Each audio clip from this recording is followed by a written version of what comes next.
Alright, so in this video I'm gonna be explaining this important paper with the title GEOM-GCN, Geometric Graph Convolutional Networks. This ICLR paper in 2020.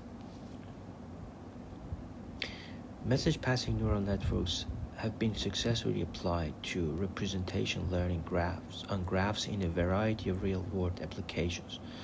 However, two fundamental weaknesses of MPNNs, aggregators, limit their ability to represent graph-structured data. For example, losing the structural information of nodes in neighborhoods and lacking the ability to capture long-range dependencies in disassociative graphs.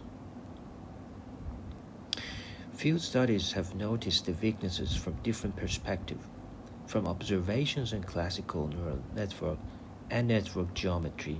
We propose a novel geometric aggregation scheme for graph neural networks to overcome the two weaknesses. The behind basic idea is the aggregation in a graph can benefit from a continuous space underlying the graph. The proposed aggregation scheme is permutation invariant and consists of three modules: node embedding, structural neighborhood, and bi-level aggregation. We also present an implementation of the scheme in graph convolutional networks termed GEOM-GCN to perform transductive learning in graphs.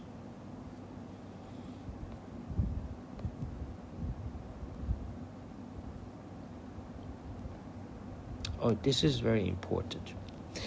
So you see here we have the original graph. It is mapped in A2, it is mapped into a latent continuous space.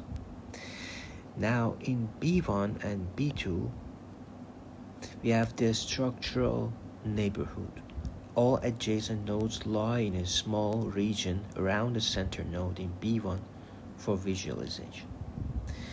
In B2, the neighborhood in the graph contains all adjacent nodes in the graph.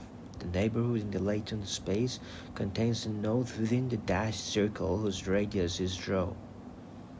The relational operator tau is illustrated by a colorful 3x3 grid.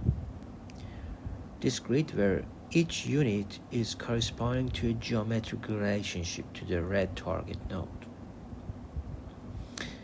Now, you see that the bi-level aggregation on the structural neighborhood is shown in C. The dashed and solid arrows denote the low-level and high-level aggregation. Blue and green arrows denote aggregation on neighborhood in the graph and the latent space, respectively. So, based on the graph and latent space, we build the structural neighborhoods for the next aggregation. The structural neighborhood consists of a set of neighbors and a relational operator on neighborhood tau.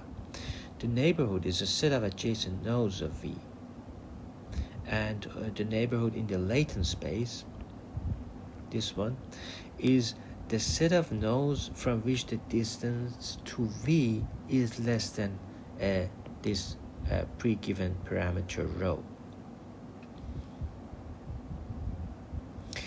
Now, this relational operator tau is a function defining latent space. It inputs an ordered position pair of nodes and outputs a discrete variable r, which indicates a geometric relationship from V to U in the latent space.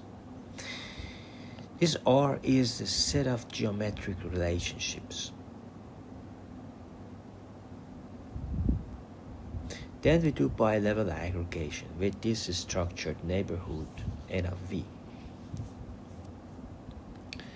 So it can extract structural information of nodes in neighborhoods as well as guarantee permutation invariance for graph. Because a mapping of graph is permutation invariant if it has this relationship, if 5 of them are the same. And then they show what are these relationship operators. For example, they defined these relationship. It could even the first entry of their vector could be either greater than or less than equal. So there are 4 different relations.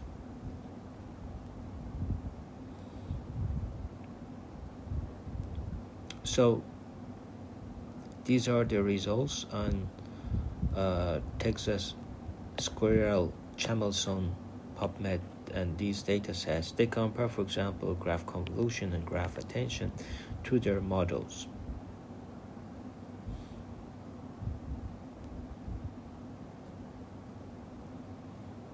And they also reported their mean classification accuracy.